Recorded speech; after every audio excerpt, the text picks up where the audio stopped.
this policy has never worked. The Americans tried it in the 90s. The policies which have worked, let people who make mistakes collapse, let people who are competent take over the assets from the incompetents and start over. Now what's happening is the governments are taking the assets from the competent, giving the assets to the incompetent, and saying, now you compete with the competent. Jim, this is not going to work. I mean, this is madness.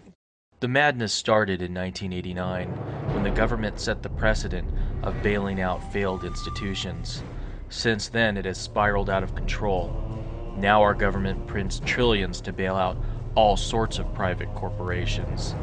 These companies used excessive leverage to recklessly speculate while paying themselves huge bonuses.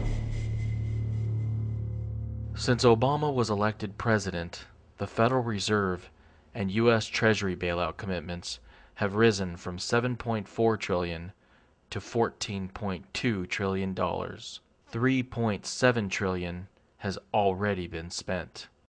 The last country to see such a dramatic increase in the money supply was Zimbabwe, under the leadership of Robert Mugabe. We have different economic schools. We have the Austrian school, the school of rational expectations, monetary schools and so forth. In the US, we have a totally new school, and it's called the Zimbabwe School. And it's founded by one of the great leaders of this world, Mr. Robert Mugabe, that has managed to totally impoverish his own country. And that is the monetary policy the US is pursuing. If something goes wrong, print. If it doesn't get fixed, print more.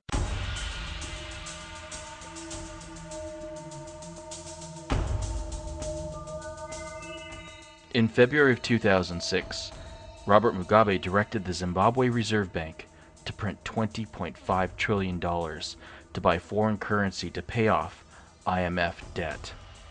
This caused prices of consumer goods to go through the roof, and in May of 2006, the Zimbabwe government announced they would print an additional $60 trillion to pay for a 300% salary increase for the soldiers and policemen. In August of 2006, 3 zeros were chopped off the currency to form a new Zimbabwe dollar. And in June of 2007, $1 trillion of the new currency was printed to pay for a 900% salary increase for the soldiers and policemen. In July of 2007, Mugabe implemented price controls which forced stores to sell goods at government-ordered prices. This led the nation to complete chaos and empty store shelves. Mugabe's solution was to print more money, and in February of 2008, the total Zimbabwe money supply reached $800 trillion. By July of 2008, it cost $100 billion just to buy 3 eggs. In April of 2009, the Zimbabwe currency was officially declared dead and completely worthless. Zimbabweans were forced to transact in gold. If you need cooking oil, you have to exchange with gold. If you need meal, you have to exchange it with gold. If you need soap, you have to change with gold. Everything is gold, gold, no Zimbabwean dollars.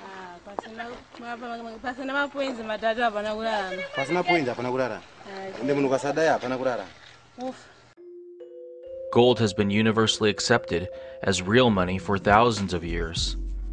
Unlike fiat currencies, gold can't be printed out of thin air.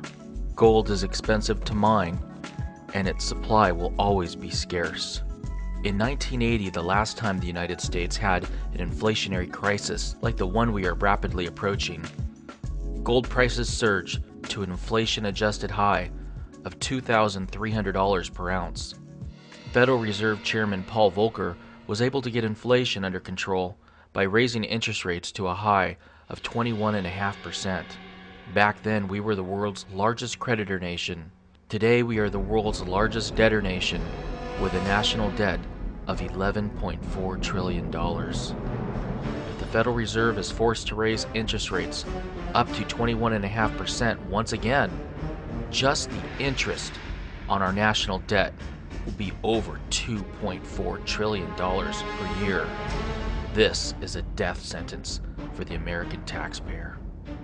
The United States may have an annual GDP of 14 trillion, but more than 70% of it is consumer spending.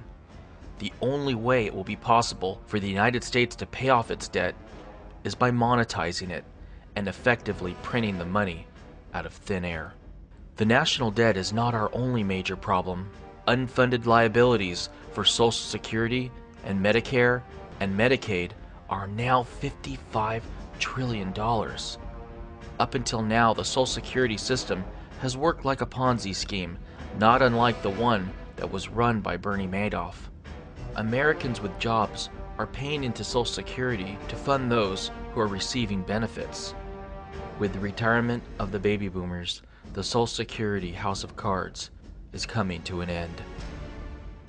Our dollar today is worth 4 cents compared to the dollar of 1913 when the Federal Reserve took in charge of it.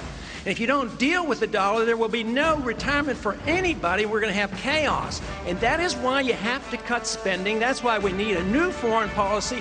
We need to tie the people over here in this country, the people who are dependent, but we need to let the people get out, whether it's Social Security or medical care or education. The Constitution doesn't advise that we do any of that anyway. That's the only way we can solve the problem. Throughout history, the United States has had cyclical periods where paper assets, like stocks, are in favor, and other periods when hard assets, like gold, perform better than stocks. The long-term battle between stocks and gold is illustrated by looking at a chart of the Dow-to-gold ratio, which is the price of the Dow Jones Stock Index divided by the price of gold. After reaching a high of 44 in 1999, the Dow-to-gold ratio has been in freefall to its current level of 9. If the Dow-to-gold ratio bottoms once again at 1 like it did in 1980, we are looking at another 90% decline in the price of stocks when priced in gold. The Dow is going to be worth 1 ounce of gold. That's the level. So right now gold is worth $900 an ounce and the Dow is at 12,000. Those two numbers are going to meet somewhere. I don't know where, but they're going to meet. Silver prices have the potential to surge by an even greater percentage than gold. The Coinage Act of 1834 established a gold to silver ratio of 16:1, which lasted until silver was demonetized in 1874.